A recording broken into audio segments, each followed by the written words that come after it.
is anybody working with you on that presentation of the Adam Bomb vision? Not really.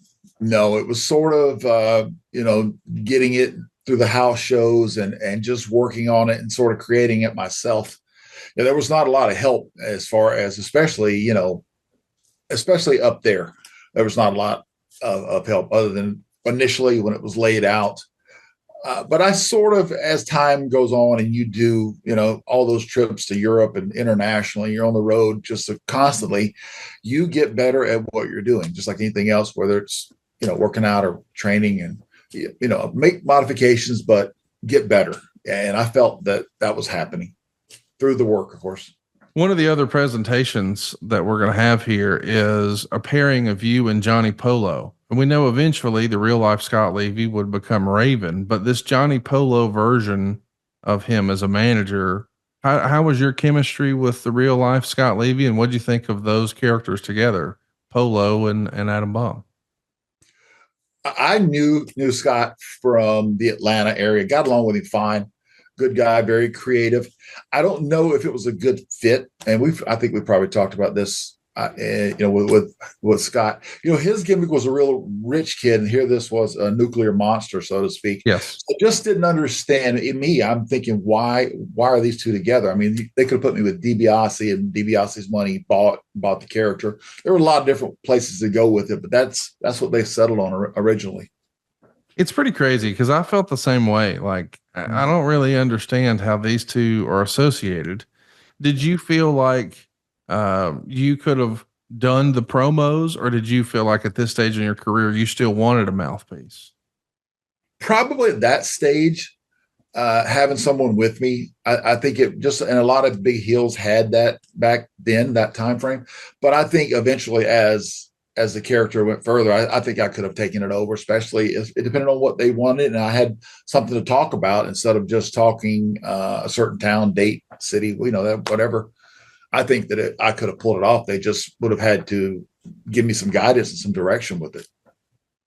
When you're first getting started, I'm curious, you're in there with some pretty talented folks. You're going to be working with Chaz Ware and Tony DeVito and El Matador, who we know is Tito Santana, and PJ Walker, who we know is just incredible, and some really talented young guys. Mm-hmm. But this is the first time you're like making this first impression with this, the big boss. And I found in my notes that your second night, which would have been the 5th. So you debut this character for television on May the 4th with Johnny Polo. We're going to do another set of tapings, this time for Superstars and Challenge the next day in Portland. And I have in my notes that you did a match with Virgil, but then they had you redo it again. Now that wasn't this uncommon in this era when you had all these taped matches. They might tape 25 matches in a single night. And so sometimes they would say, man, we wish we had this sequence differently. We'll just go do it again. But are you like in your head, confidence wise, thinking, oh shit, this is my second day and they're having me redo something? Or did they sort of explain, no big deal? I'd totally forgotten about that, and you're spot on your research. Definitely, I totally forgot about that. But we didn't have any. You've got to have some chemistry with the guy you're working with, and I just don't think that it was there. And obviously, they didn't like it, and that's no blame on him. That could be both of us together. Absolutely, I'll take part of that blame. But there must have been something that just didn't look right as far as their vision for Adam Bomb. Yeah. So that's what I'm guessing there. When you have to go redo a match like that, does the agent come tell you, hey, would you mind doing that one again? Or, hey, we needed a little different. Does he get you both together? What's that process like? Oh, I'm sure they got us both together. That happened one other time later in my career. Again, but the second one was definitely not my fault, but this time, yeah, whatever it was with the issues were chemistry or whatever it may be, they just decided, hey, let's redo it. So yeah, they would have us both together with an agent. Yeah. When we're taking a look at, this version of Adam Bomb and your first big run on top, I know that sometimes we've heard that behind the scenes guys would have cheerleaders, for lack of a better word. Like we know that Bruce Pritchard was really high on the Undertaker character. And we know that he was really high on the Kane character. And we know, for instance, that Pat Patterson loved Shawn Michaels and Bret Hart, and later Kevin Owens and Sami Zayn. Do you think you had an advocate in the office, someone who was pushing for you at all?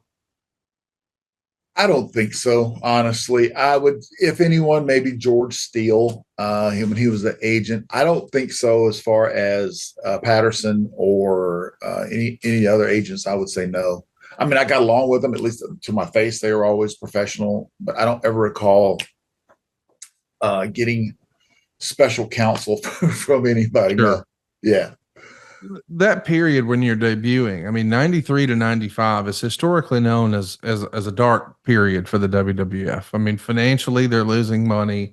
They've got all these scandals with ring boy stuff and steroids. And I mean, there's just negative headlines all the time. And I'm curious, like you even said earlier, you were disappointed with the pay and shocked at, how it was. Were you second guessing your dream to be a pro wrestler here because, yes, you're on the big show, but it's at a down time? And were you disappointed? Did you think it was worth it?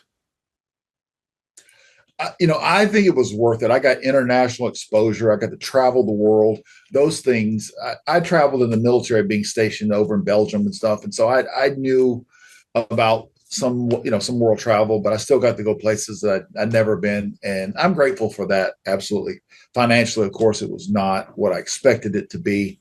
As far as second guessing it, it's strange because the whole time I lived in Atlanta, I grew up watching TBS and stuff. People think I say this at different times, and people say, well, why is that? I really always wanted to work for WCW. I don't know what it was, but I know that the WWE shows, or at the time WWF show, was the place, and it's always been that bigger thing. And if you look at today's product, but for me, for some reason, I just always thought in my mind, man, I really want to work for WCW. And I know that sounds strange, but that's just sort of the way I really felt. Like sooner or later, the one or two little tryouts or matches, I want to be there sooner or later in my mind. Do you think that that's because you grew up on championship wrestling for Florida and you weren't just a WWF kid growing up, or was it more to it than that?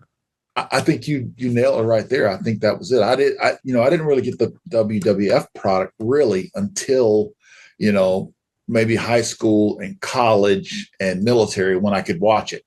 There was a lot of stuff when I was overseas in Europe and I didn't get to see it, but especially in college, it was more WWF products. So yeah, I had two ideas, I guess, of what, options, I guess, so to speak, Well, let's talk a little bit about the way the presentation is going to change, because eventually they pull Johnny Polo off of you. They put you with Harvey Whippleman. If you're going to have a mouthpiece, did you have a preference one way or another? Did you think Harvey made a little more sense with your character? A little bit more. I still think that someone like DiBiase would have been the best choice. Even Bobby Heenan, but Bobby was really more, doing commentary. So I don't think he was really doing, but Bobby would have been great. I think either, there were other options for sure. I just, like with Polo and with Harvey, they were all on the road. Of course, the other guys were not, they wouldn't be an option to be on the road, Let's talk a little bit about who you're working in this era. Okay. In the same year, 1993, we find you sharing a ring with The Undertaker and with Bob Backlund and even Randy Savage. Right. I mean, The Undertaker's still relatively young and new to his career, but boy, Randy Savage was a bona fide main eventer. Was there anybody that you gravitated to and you were like, man, I got to learn from that guy? Oh, Randy, absolutely. I loved Randy in and out of the ring. I loved his, I don't know if you would say his aggressiveness, his tenacity, just everything about Randy was so polished, even then, and he had already had a huge run there. And I'll tell you a quick story that we talked about my debut, but actually the real debut happened. I did a run in San Antonio, like the week or so prior to debuting on Raw. I did a run in against Taker and Savage in San Antonio. So I'm almost positive it was definitely Texas. I want to say San Antonio, but yeah, I love Randy. I always have. He's a guy that you definitely learn from. Absolutely.